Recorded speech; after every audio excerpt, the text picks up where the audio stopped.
be talking about 6 of my anticipated upcoming movie releases. So this does not necessarily mean that these are the most anticipated movies that I have coming up within the next year. These are just 6 really random ones that I'm very excited for. There's a bunch of different genres, a bunch of different types of movies, and I just wanted to let you guys know what I'm looking forward to watching in the next year, because I'm not very up to date with the whole like what's coming out book-wise, but movie-wise I am very on top of things. If you guys haven't heard, I am currently doing a giveaway for my November recommendations. You can either win a copy of the book I recommended or a DVD copy of the movie I recommended. Just go watch that video if you want to find out what those are, but all you have to do really is follow me on Twitter at TheShelfie, tweet me using the hashtag NovemberRex2016 and let me know what your recommendation is for me for the month of November. And this contest is going to be closing at 11:59 p.m. Eastern Standard Time on November 30th, so make sure you get those tweets into me. Before I start, make sure you hit that subscribe button to be a part of this really awesome community that I love each and every one of you for. And without further ado, I give you 6 of my anticipated upcoming movie releases. The first movie I am excited for comes out November 23rd, 2016, so a little less than a week away, and that is Moana. Moana is Disney's newest upcoming animated movie, and I think it's really a step in the right direction for them. Introducing a new Disney princess, but the two revolutionary things are that this Disney princess is Polynesian, which I think adds a lot of diversity to the Disney princess family that I am all for. I absolutely love it.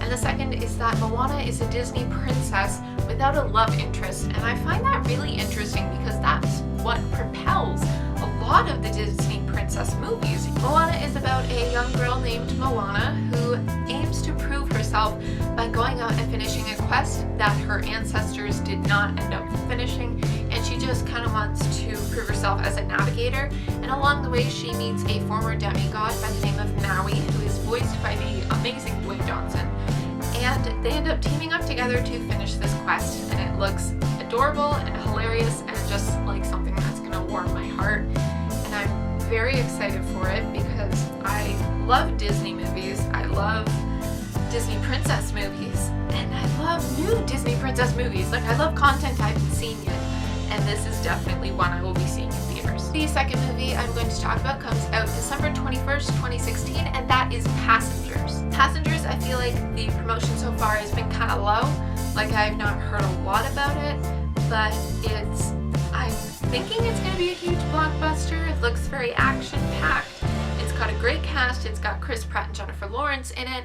What more could you ask for? Passengers is about this ship that is transporting a bunch of people to a distant planet, so they are all kind of kept in a cryogenic sleep, but 2 passengers, Chris Pratt and Jennifer Lawrence, are awoken 90 years early. I'm super psyched about the plot. It sounds really interesting and like it could go so many different directions, and I'm excited to see which direction they choose with the plot. But the thing that intrigued me the most about this was Chris Pratt and Jennifer Lawrence. I am a huge sucker for casting actors that I am a huge fan of. So that's really what suckered me in, was Chris Pratt and Jennifer Lawrence. But the plot is what is making me stay, because it just seems like a really intense plot, and I feel like Chris and Jennifer have the acting chops to pull off such an intense plot like that. Third movie also comes out December 21st, and that is called Sing. This is a Universal Studios animated movie about a singing competition, and there are all these different singers with different backgrounds and different backstories. The catch is that this is a world of animals. How adorable does that sound, a singing competition between animals? Like, hook, line, and sinker for me. I am going to walk to the theater if I have to see that movie. The thing about Universal versus Disney, I think Universal is more focused on making sure that people of any age can enjoy it, whereas Disney tries to just make a sweet story that is aimed towards kids but ultimately ends up being enjoyable for adults as well. So there are all these different animals with different backgrounds, but they all want to be in a singing competition. Like, there's this elephant who's a really great singer, but she's got stage fright, and there's a gorilla who is an amazing singer, and he wants to win the money to bail his father out of jail for stealing money. Like, it's so cute, and it's something that is such a simple idea, but no one's ever done it yet. And that's kind of what throws me, is that no one's done this yet. Like, how is this not done? Looking forward into 2017, my next movie comes out March 17th, 2017, and that is Disney's live-action version of Beauty and the Beast. I have been anticipating this movie since we first found out we were getting a live-action version of Beauty and the Beast for a few reasons. First reason, Beauty and the Beast is one of my favorite Disney movies. It's timeless, it's classic, it's got a really sweet story, and a really awesome message behind it. Don't judge a book by its cover. Second, you got Emma Watson playing Belle. Emma Watson can do no wrong. This girl was in 8 Harry Potter movies, the most successful movie franchise of all time. She could have just quit. She could have retired then and not done a thing with her life. But instead, she continues to keep filming movies, and she graduated from an Ivy League school. And she is now a Goodwill ambassador for the United Nations for her campaign about equality called He for She. She is an incredible human being, and she's doing all these movies at the same time. She is probably the busiest person on the world, so I can't even complain that I have to put up, I have to do a video a week and I have to go to work. This girl was filming movies while she was going to college. Most college students can barely have time to shower. Like, how are you flying to New Zealand to film these movies? If you don't know the original plot of Beauty and the Beast, it surrounds this prince who is ugly on the inside but handsome on the outside, and he kind of treats this witch a little terribly, so she puts a curse on him that he is going to be as ugly on the outside as he is on the inside, and the only way to break this curse is to have true love with someone before the last petal falls off of an enchanted rose.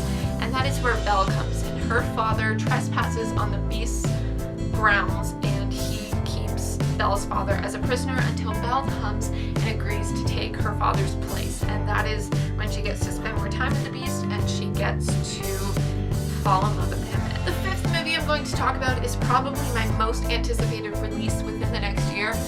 On this list, off this list, anything. It is Pirates of the Caribbean, Dead Men Tell No Tales, and that comes out May 26th, 2017.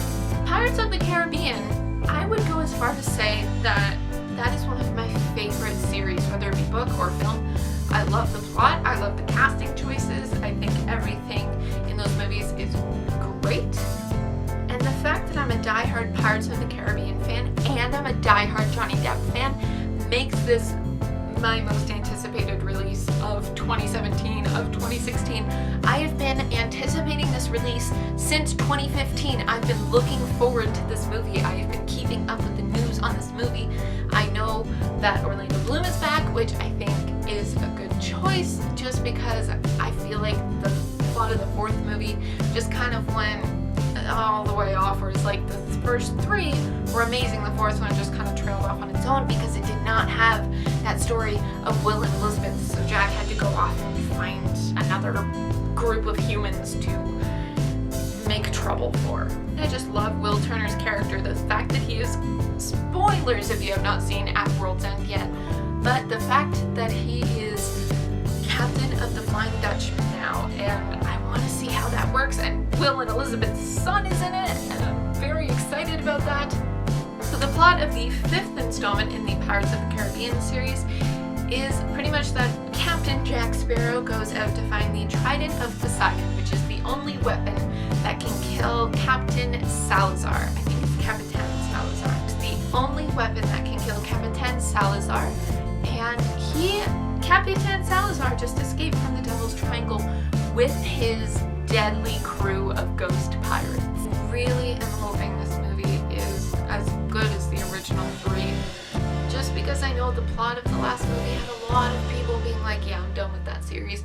But I feel like if this is really good, it can bring him back. Like every movie series has a movie that's not that great. I just want this movie to do well. I have such high hopes for this movie, and I feel like I'm going to be let down, but I really hope I'm not. They filmed in Australia, so they obviously had a good budget to work with. The last movie I'm going to talk about comes out August 18th, 2017, and that is Everything, Everything. You might might recognize the title. It is based on a Nicola young adult novel about a girl named Maddie who has never left her room. She has her own bubble in her room. She's 17, never left it, only talks to her mother and her nurse. This is because she suffers from a rare disease called severe combined immunodeficiency, which pretty much means she's allergic to everything, so she cannot leave her bubble. A new neighbor moves in next door named Ollie, and they start to fall in love, and I think that's just the cutest story ever. This girl who cannot even leave her room falls in love. I have not read this book yet. I want to read this book